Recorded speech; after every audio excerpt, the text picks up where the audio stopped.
guys, good morning. So, time check, 12:49.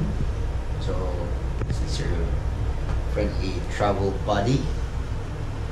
Tapos, kawork ako sa Boom.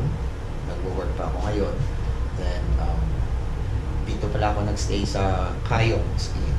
So, recommended talaga natin magpan dito guys, magstay if you're working from home or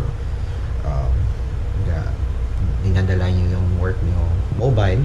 So, kasi first and foremost, aside from affordable siya, yung wifi nila dito reliable. Every floors meron silang wifi connection at ang lakas pa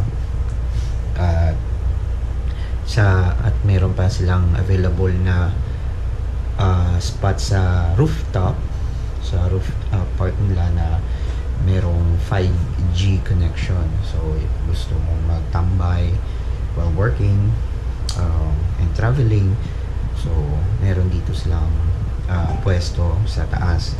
Then just to let you know, bukas pala after ng shift mag-travel tayo papuntang Cebu City. So excited. Then actually it would be my first time to travel sa Cebu na mag-attend ng Sinulog.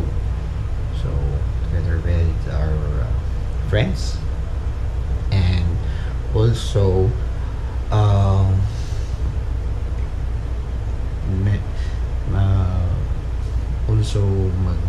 magbus lang tayo bukas. So wait natin yung happenings bukas, and I'm so excited. So see you tomorrow guys. Bye bye.